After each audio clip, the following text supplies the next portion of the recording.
தாய் தமிழ் உறவுகள் அனைவருக்கும் அன்பு வணக்கம். தமிழ்நாட்டினுடைய 17வது முதலமைச்சராக இன்று தமிழக வெற்றி கழகத்தினுடைய தலைவர் ஜோசப் விஜய் அவர்கள் முதல்வராக பதவியேற்றிருக்கார்.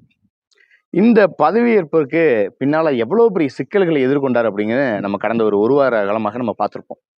இதெல்லாம் ஒரு புறம் இருந்தாலும் விஜயின் மீது பல்வேறு விமர்சனங்கள் வைக்கப்பட்டது. விஜய் வெல்ல மாட்டாரு, விஜய் எப்படி வாக்குகளை வாங்குறாருன்னு பார்ப்போம், இந்த கூட்டம் எல்லாம் ஓட்டா மாறாது அப்படின்னு பல்வேறு விமர்சனங்கள் நான் உட்பட வைத்தேன். அதெல்லாம் தவிடுபடியாக்கி இன்னைக்கு மக்களால் விஜய் தேர்ந்தெடுக்கப்பட்டிருக்கார். அதுல பல்வேறு சந்தேகங்கள் பலருக்கு இருக்கு, அதை யாராலையும் மறுக்க முடியாது. அப்படி இருக்கும் பட்சத்துல இன்னைக்கு 17வது முதலமைச்சராக விஜய் பதவி ஏற்றிருக்காரு. இந்த பதவியேற்புல பாத்தீங்க அப்படின்னா விஜய் 3 கோப்புகளில் கையெழுத்து போட்டிருக்காரு. அந்த 3 கோப்புகள் என்னங்கிறத பார்ப்போம். அதுக்கு முன்பாக விஜய் அவர்கள் பேசும்போது ஒரு விடயத்தை குறிப்பிட்டு சொன்னார். எனக்கு கொஞ்ச காலம் நேரம் கொடுங்க, 10 லட்சம் கோடி ரூபாய் கடனில் நாட்டை விட்டுட்டு போயிருக்காங்க, அதுக்கு முதல்ல நான் ஒரு வெள்ளை அறிக்கை கொடுப்பேன், அதுக்கு பின்னால் என் ஆட்சியை நான் தொடங்குறேன் அப்படின்னு சொல்லியிருக்காரு. இந்த விடயத்தை நம்ம வரவேற்கணும்.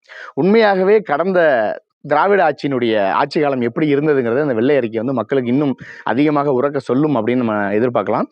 ஆனால் இந்த வெள்ளை அறிக்கையை விடுவேன்னு சொன்னது நம்ம பெரிய அளவில் வரவேற்கணும். ஏன்னா இது அரசியலில் ஒரு மிகப்பெரிய ஒரு அடித்தளமாக அமைஞ்சிருக்கு. அடுத்ததாக பார்த்தீங்க அப்படின்னா விஜய் வெளிப்படையாக சொன்னார், எனக்கு கொஞ்ச காலம் அவகாசம் வேணும், நான் எல்லா வாக்குறுதிகளையும் செய்வேன், சும்மா வாய்க்கு வந்ததெல்லாம் நான் அடிச்சு விடலை அப்படின்னு சொல்லியிருக்காரு. அதுக்கு பின்னால் பார்த்தீங்க அப்படின்னா விஜய் சொல்கிறாரு, யாருமே இந்த ஊழல் பண்ணலாம் அப்படிங்கிற எண்ணத்தோட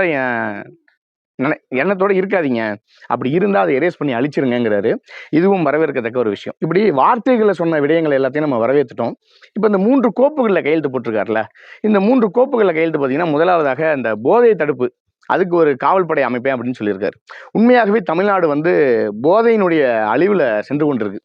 கடந்த ஆட்சி காலத்தில் நம்ம பார்த்துருப்போம், கள்ளச்சாராய மரணங்கள், கள்ளச்சந்தையில் மது விற்பனை, கஞ்சா விற்பனை, இந்த மெத்து, ஹெராயின் போன்ற பல்வேறு போதைப் பொருட்கள் விற்பனை எல்லாம் பார்த்துருப்போம். நிறைய இதனால் படுகொலைகள், பாலியல் வன்கொடுமைகள், இந்தமாரி பல சம்பவங்களை நம்ம பார்த்துருப்போம். ஆனால் இது எல்லாத்தையும் தடுத்து நிப்பாட்டணும்னு சொன்ன விஜய் அவர் தேர்தல் அறிக்கையில் சொல்லியிருந்தார். அது உடனே அமல்படுத்தியிருக்காரு. அதுக்கான கோப்புகளில் கையெழுத்து போட்டிருக்காரு. இதுவும் வரவேற்கத்தக்கக்கூடிய ஒரு கையெழுத்தாக அமைஞ்சிருக்கு.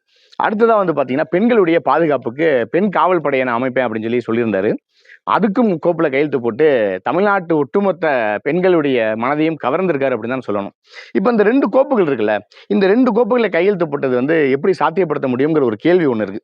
இப்போ விஜய் உண்மையாகவே இந்த போதை தடுப்புக்கு ஒரு காவல் படையை அமைச்சு தமிழ்நாட்டில் போதையை தடுக்கிறாரா இல்லையா, இல்லை இதே திமுக அதிமுக ஆட்சி காலத்தில் இருந்தது போல விஜயினுடைய ஆட்சி காலமும் அப்படிதான் இருக்க போகிறதா, அதே திராவிடம் தான் இங்கே திராவிடம் 2.0 இல்லை 3.0 தொடரப் போகிறதா அப்படிங்கிற ஒரு கேள்வியை நம்ம முன்வைக்க முடியும்.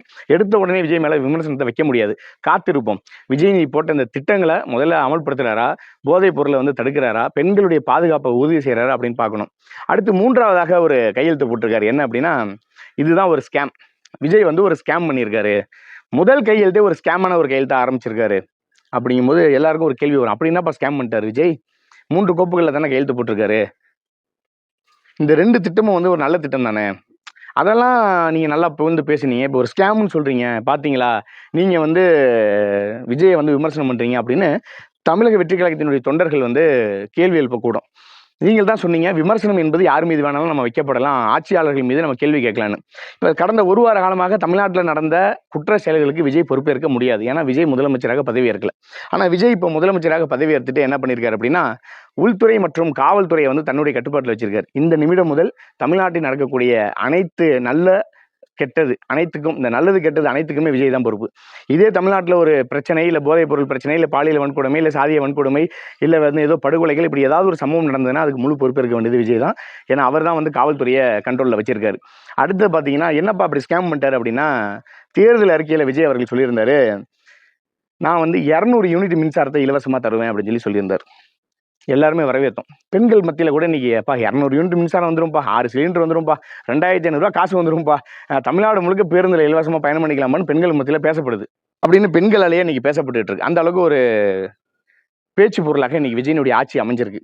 ஆனால் இதில் என்னப்பா விஜய் ஸ்கேம் பண்ணிட்டார் அப்படின்னா உங்க எல்லாருக்குமே தெரியும், தேர்தல் அறிக்கையில் அவர் சொல்லியிருந்தாரு, வீட்டுக்கு மாதம் ஒரு முறை 200 யூனிட் மின்சாரம் இலவசமாக வழங்கப்படும், தகுதியின் அடிப்படையில் அப்படின்றாரு. இப்போ அந்த தகுதியை நம்ம என்னவா பார்த்துக்கலாம்னா இன்னைக்கு என்ன சொல்லியிருக்காருன்னா 500 யூனிட் வரைக்கும் மின்சாரம் பயன்படுத்தக்கூடியவங்களுக்கு மட்டும்தான் அந்த 2 மாதத்துக்கு ஒரு முறை 200 யூனிட் மின்சார இலவசம் அப்படின்னு இருக்காரு.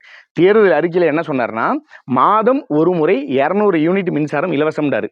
ஆனா இப்ப இங்க என்ன சொல்றாருன்னா 500 யூனிட் பயன்படுத்துறவங்கல அப்ப 501 502 பயன்படுத்தினீங்கன்னா கூட இந்த 200 யூனிட் மின்சாரம் வந்து இலவசம் செல்லாது.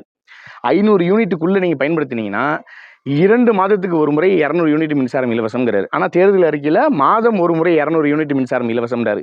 இதுல ஒரு பெரிய ஸ்கேம் பண்ணியிருக்காரு விஜய். இப்ப இந்த தகுதியை கூட நம்ம வந்து இந்த 500 யூனிட்னு வச்சுக்கிட்டோம்னா கூட மாதம் 200 யூனிட்னு சொல்லிட்டு இப்ப 2 மாதத்துக்கு 200 யூனிட்னு முதல் கையெழுத்தே ஒரு ஸ்கேமான ஒரு கையெழுத்து வந்து ஸ்டார்ட் பண்ணியிருக்காரு விஜய். இப்ப இந்த ஸ்கேம் வந்து தொடர போதா?